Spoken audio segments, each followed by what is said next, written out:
गौतम खट्टर जी हमारे आर्य समाज के क्रांतिकारी युवा हैं और वे लगातार सनातन की आवाज़ को उठाते रहते हैं। और मैं आपको बताऊं कि पिछले साल गौतम खट्टर जी श्रावस्ती के दौरे पे आए, एक हफ्ते के लिए वो यहाँ पर थे और एक हफ्ते मैं उनके साथ में था और काफ़ी उनसे वार्तालाप और विचार विमर्श हुए इन भारत में जो सनातन की इस समय जो स्थितियाँ हैं उनको लेकर के।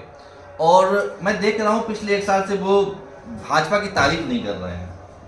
जहाँ पे गौ कसी हो रही है, तमाम तरह के जो मुद्दे हैं उनको लेकर के कुछ ना कुछ वो अपनी बात को रख रहे हैं। और उसी दौरान उन्होंने पिछले साल भी निजामुद्दीन चिश्ती पर उन्होंने बोल दिया था, क्योंकि वो मोहम्मद गौरी का व्यक्ति था और उसने भारत में काफ़ी कुछ गलत किया था।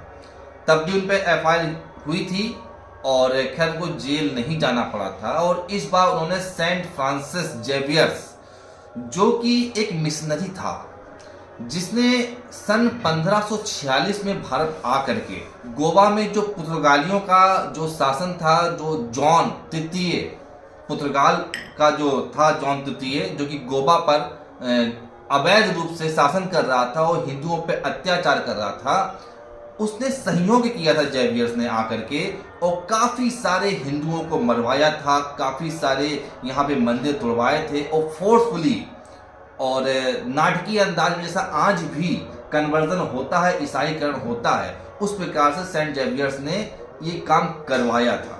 और इसी बात को, यही वक्तव्य को गौतम खट्टर जी ने दोहरा दिया और इसी बात को उन्होंने रखा और उनकी गिरफ्तारी हो गई। और गिरफ्तारी की किसने?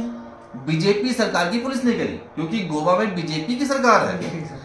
अब आपको ये समझना होगा, ये देखना होगा कि बीजेपी का असली चेहरा है क्या। और वैसे भी वो मोदी जी कहते भी हैं कि हमारा ईसाइयों से अभूतपूर्व नाता रहा है, पुराना मेरा रिश्ता कोई नया नहीं है ईसाइयों से, और ये सब बातें बोलते हैं। तो वो आज लोग समझते थे कि ये ऐसे बोल रहे होंगे, हवा हवाई सबसे कह देते हैं, तो आज इसको लोगों ने व्यक्तिगत देख लिया अपनी आंखों से कि कितना असीम उन्हें प्रेम है इन ईसाइयों से, जो हमारे देश को कन्वर्ट कर रहे हैं, पूरे देश में धर्मांतर का खेल रैकेट चला रहे हैं। पर अब आप मुझको बताएंगे कि क्या ये वास्तव में, क्योंकि आप अधिवक्ता हैं, क्या वास्तव में इस प्रकार से प्रॉम्प्ट उनकी गिरफ्तारी होनी चाहिए थी? क्या उनके भाई को इस प्रकार से गिरफ्तार करना चाहिए था पुलिस को? देखिए, जिस तरीके से जैसे कोई भी एक हीनियस क्राइम कोई व्यक्ति अगर करता है तो उस व्यक्ति के भी माता पिता या भाई को अचानक पुलिस नहीं उठाती। भाई अगर कोई एक व्यक्ति ए है, उसने मर्डर कर दिया, तो उसके परिवार, पुलिस उसके परिवार को भी अचानक जाके इस तरीके से जहां भी वहां नहीं उठाती। मान लेते हैं कि गौतम खट्टर जी की कोई एक बात हेट स्पीच में कन्वर्ट हो गई और हेट स्पीच का मुकदमा उनके ऊपर लिख गया, तो ऐसी क्या पुलिस को जो बता गई कि BNS की धारा 35 सब क्लॉज 3 का वायलेशन करके, BNS की धारा 35 सब क्लॉज 3 कहती है कि अगर आप किसी को भी ऐसे गिरफ्तार कर रहे हैं जो उस मामले में संलिप्त नहीं है, तो उसको 14 दिन पहले आप नोटिस देना पड़ेगा। लेकिन नोटिस बिना दिए हुए आप उसको ऐसे एज ए अपराधी बनाकर लेकर गए हो। दूसरी बात, गोवा पुलिस ने अपना बयान जानते हैं क्या दिया है गौतम खट्टर मामले? गोवा बीजेपी पुलिस बोली है।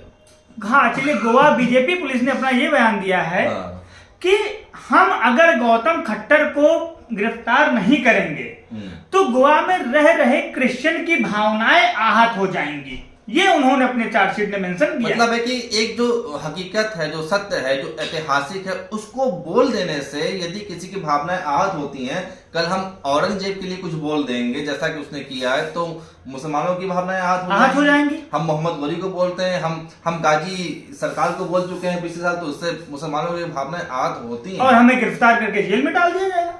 मतलब आर्टिकल 19 कहीं लाई करता है भारत में।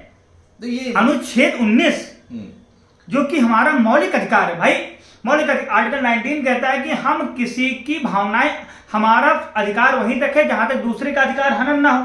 लेकिन यहाँ पर गौतम खट्टर जी ने तो किसी का अधिकार का हनन किया ही नहीं, उन्होंने जो सत्यार्थ था उसको प्रकाशित कर दिया।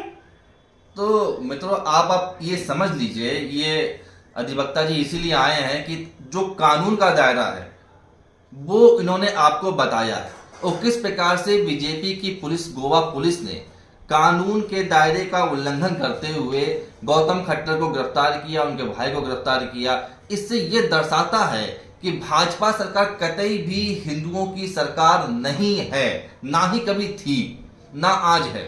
इसको आप जान लीजिए, समझ लीजिए। और मैं बहुत ही जिम्मेदारी से आपको लास्ट बात ये बता दूं कि इन्हीं कारणों से राष्ट्र धारक दल का उदय हुआ है, जन्म हुआ है, और हम लोग चाहते हैं कि भारत में भारतीयों की सरकार बने। जो ये विदेशी संस्कृति है, ईसाई और मुस्लिम, इनकी सरकारें ना बने, भारत में भारतवासियों की सरकारें बने। हिंदू, सिख, जैन, बौद्ध जो भारतीय संस्कृति को बढ़ावा दे सकें, ऐसी सरकारें भारत में बने, मात्र यही उद्देश्य है। इसीलिए आप लोगों से पुनः निवेदन है कि हम लोगों को सपोर्ट करें और समर्थन दें। धन्यवाद।